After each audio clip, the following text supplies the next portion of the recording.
Ooh, that looks tasty. Welcome, folks. Today the Hungry Gamer is back with another con recap, and today we are talking about PAX Unplugged 2024, which, if you don't know, takes place in Philadelphia, usually in December, though I believe next year it's actually going to move to Thanksgiving weekend or the weekend before, or something like that, sometime in November. And they were kind enough to give me a media badge for the con, and so, with all of that said, here I am to talk about kind of the ranking I have of games from the con, though what I will say before I even get into that is usually at the larger cons, and PAX is one of the larger cons, I spend a lot less time playing games and a lot more time talking to people, seeing things, walking the hall, and so on and so forth. So even though I was there for 4 days, I actually only got to play 13 games, which I guess is a lot, but usually for these cons I'll do that in like 3 days. Anyhow, with that said, I want to start talking about the con itself. To me, PAX is one of the best cons to go to. In fact, if it wasn't all the way across the country in Philadelphia, I would be going to that every single year. It's a damn delight. It's got a big vendor hall, and there was only kind of one spot on the very far end that I ever felt like there was a crush of people. And at first I thought maybe it's because that aisle was a little smaller, but it was pointed out to me by one of the vendors down there that kind of everybody in that row had like a 10 by 10 booth for the most part, and so it was just a crush of people. But other than that one row, you could always move around really easily. And at these big cons, being able to easily move around is just premium. Fantastic. Along with that, and I have to apologize, I just didn't take as many pictures as I normally do with these things. But moving on, along with that, there was a really nice open area where you could just kind of sit and play games. And there was only one time when I was like, wow, I cannot find a place to play. And that was like right at the height of everything on Saturday. So there was one time I had a hard time finding a spot to play, and even then I only had to wait like 10 minutes and I found a spot. So all of that really, really, really good, really well done. There's places to stay nearby. There's 2 close hotels, and in both of those hotels, well, really one of those hotels, there's a kind of a good gaming area that's always going on there. In short, you were never in a search for a place to play games. Really, really good. In addition to that, just outside of the convention center, there weren't a ton of places kind of outside of the hall where you could sit and play games, considering, how many tens of thousands of people were there, but they existed. There was, again, only on that Saturday did I ever have a time when I was like, wow, I can't find a place outside the hall either. So lots of comfy places to be. Everybody who worked at PAX I found to be very nice and welcoming and kind and generous and very, very helpful. So all of that was great. Even picking up the badge, it took me 90 seconds. Now, to be fair, I did get in on Thursday, but nonetheless, really, really easy getting in and getting things, and just awesome. Now, moving into kind of the only thing that was a bummer and a letdown this year, and that was with the media room. And I love that PAX has a media room. It's great, a place you can go and just decompress for a little bit, get some water, maybe do a little work if you need to. I know I edited my kind of morning videos that I posted with my kind of little con daily recaps I did. I could stop and edit it there. And the last time I went to PAX, the best thing about it was they had these lovely little lockers that media could use. And when I say lockers, I mean they're dog crates that are stacked up, but they have little locks and you put stuff in there. Well, apparently the pallet didn't arrive. So that was a bummer. And hey, I get it. Stuff doesn't arrive. I know several publishers that their games, their inventory didn't show up either. So this is kind of, a shipping thing. That's not PAX's fault. But that was a real bummer not to have that there, especially in a cold place where you got these big old coats you want to drop somewhere. Though they did a good job of trying to mitigate that. They brought in a coat rack and stuff for us. That was great. But what I will say was a letdown, and I feel like is within the power of PAX to improve, is it had like weird mood lighting in there. It was like I was at a romantic candlelit dinner. It was like that level of lighting. It was like, I don't quite understand what's going on here. which actually made it hard to work. Had I wanted to take any pictures of things, I wouldn't have been able to really do it in there because, again, the lighting was just bad. Though it did overlook the hall, which was awesome to be able to do. But all in all, I think PAX is great.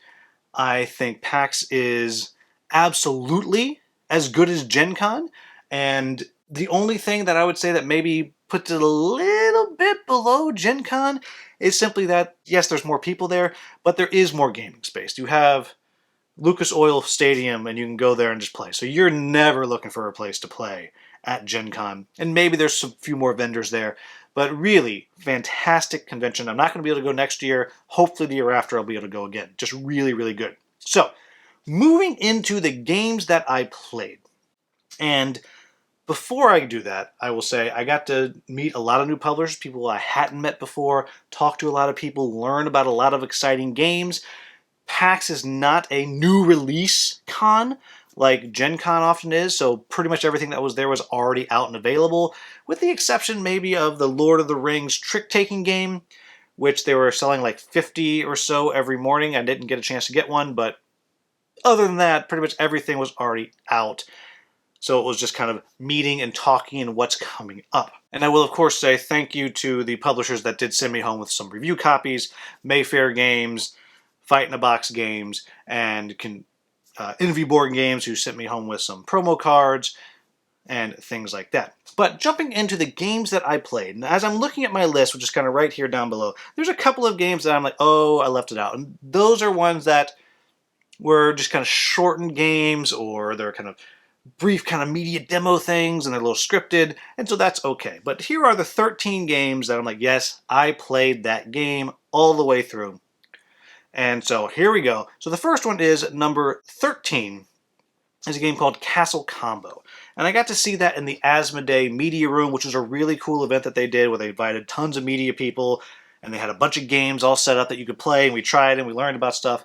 And this is a game that is a shared deck building game. You're all drafting cards and putting them into a single deck, and then the deck, they flip out, and whoever has gotten that card gets to take the action. And it was kind of neat. It's a neat little idea. For me, it's just kind of mean. It's just kind of a mean game. It strikes me as a game that's a little simpler than I'm looking for and a little meaner than I'm looking for. But the core mechanic I thought was actually really, really interesting. The way you're sleeving cards and stuff. Pretty neat overall. Number 12 is a game that's kind of the rage right now, and that is The Gang. That is cooperative Texas Hold'em style game. And I love the idea of it, because I actually used to play a lot of poker with friends back in the day. But here's the thing to me. The reason it comes in at number 12 for me is it doesn't actually feel like poker.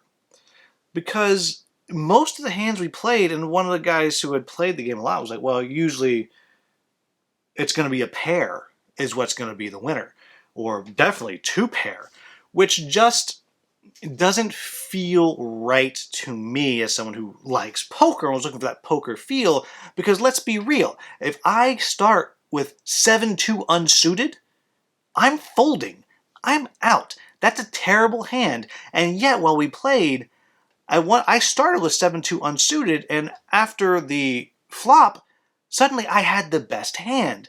And I'm like, I have a pair of twos, and as it turned out, I had the best hand, which, yes, can happen in poker, but I never would have been there. And so there was a little kind of cognitive dissonance in there for me. And also I'll say there's really some room in that game for not having a great time depending on who it is that you are playing with. Because different personalities and how they view things can really possibly not mesh. So number 12 for me is The Gang. Oh, and I have an extra special bonus one. There was a 14th game. I didn't put it into my game tracker, so I don't know exactly where it should fall. I'm going to make a choice right now, and I'm going to say it's going to come in at 6.5 is where I'm going to put it, so I'm going to come back to do it in a minute. I'm going to leave that in because you can see how my brain is working or not working. Next one, number 11, is a game called Sea Salt and Paper. It kind of was all the rage. It's cute. It's cute. I couldn't help myself. I kept chasing the mermaids. But I got to play with Don from Secret Cabal and a couple other fellows on the Friday night maybe. And it's clever, it's fun. Didn't love it, didn't hate it, would play again, not going to buy it. So there you go. Number 10 is the game that is the greatest card game of all time. Why do I say that? Because that's what it says on the box. That is Flip 7. This is a very simple game, very much kind of a push your luck game, and it's fun. It's a fun game. There's another one, I don't think it's the one I'm going to buy, but I'd always play it. It's a fun little game. Number 9 is one that I actually played in the airport, played a solo game or two, and that is Mouse, Cheese, Cat, Cucumber. I have talked about Mouse, Cheese, Cat, Cucumber ad nauseum on the channel, so I'm not going to dig into it again, but I always enjoy it. Number 8 is Lord of the Rings Duel. This is a game that is kind of a twist on Seven Wonders Duel, and it's fun. I don't know that I like it more than Seven Wonders Duel. And I like Lord of the Rings, and it has a really cool kind of little ring wraith chasing Frodo track instead of like the war track. But other than my personal like for Lord of the Rings, I don't know that I need this when I also have Seven Wonders Duel. That said, this is another one. I'm never going to say no to playing this, so it's another fun game, but here we are. Number 7 on the list is a game that I actually have a review copy of, and the publisher designer was there, and I ran into him when I had finished kind of helping set up the booth. He was there, we sat down, we just kind of played a game, he taught me how to play, and that is a game called Chemical Overload. This is a pure deck builder in the kind of the vein of a Dominion, except you're, well, in the vein of Dominion, except you're making various potions and stuff, and the potions are doing things, and it's a deck builder and a little bit of a tableau builder. And it's a clever little game. I'm looking forward to reviewing it, though I'm not going to be able to review it until kind of the new year, but I really did enjoy playing it quite a bit. Number 6 is one, again, I've talked about quite a bit. Nope, 6.5. 6.5 is one that I haven't played since I was last at PAX, and that is Sub-Astral. It's from Renegade Games, and the last time I went to PAX, Aaron Bradley and we played it every morning before the con. This year we played it one morning before the con because it just never worked out again. We kept trying, but it never worked out. And this is a game I don't own and I need to own.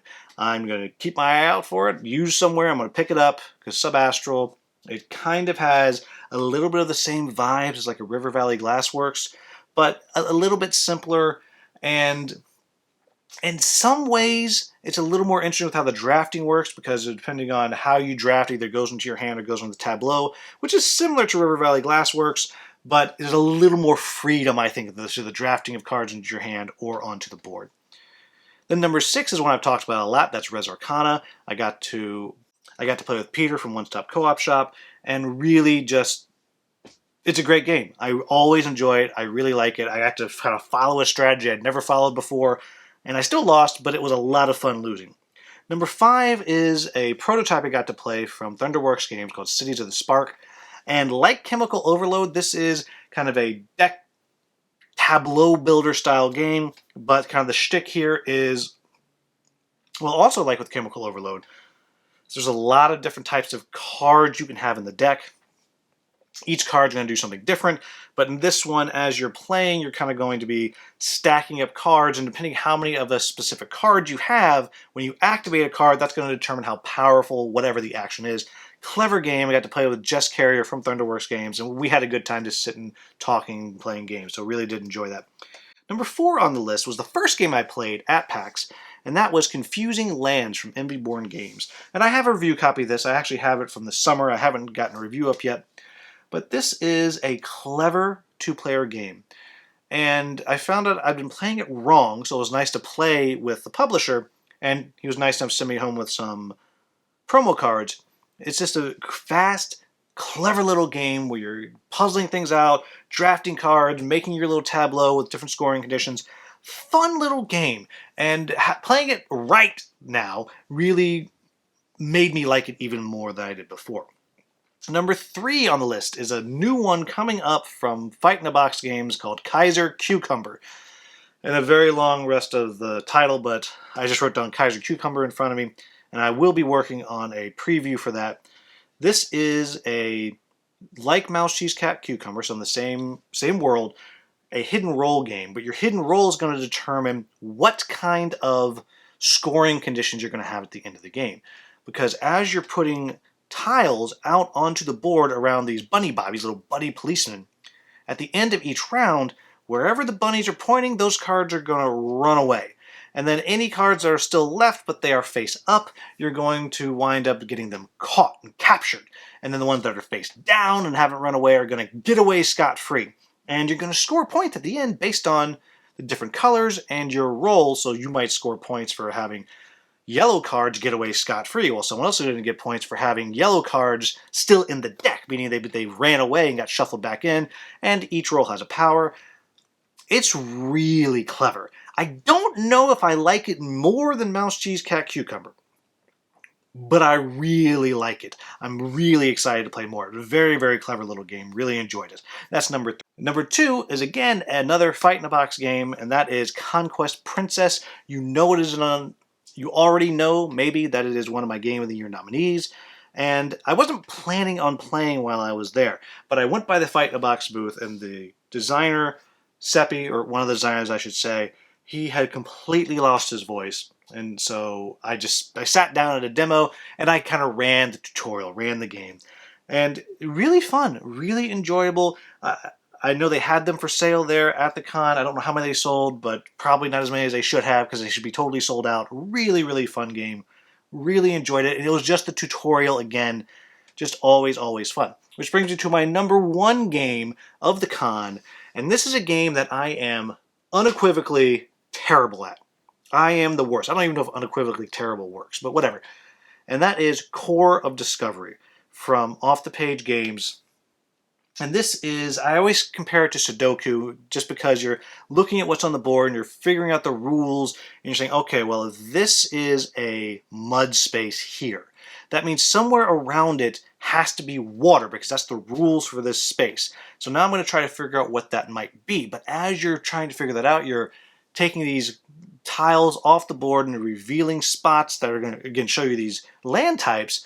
But that's going to slowly progress you faster and faster towards these daily tasks you have to do, which might hurt you. They might help you. If you accomplish them, you have to have resources. And so it's a little bit crisis management, and it's just really clever. And I got to play it with one of the designers and Lena from Level Up Board Game Podcast and another gentleman who I had just met. And we succeeded. And no thanks to me, we succeeded.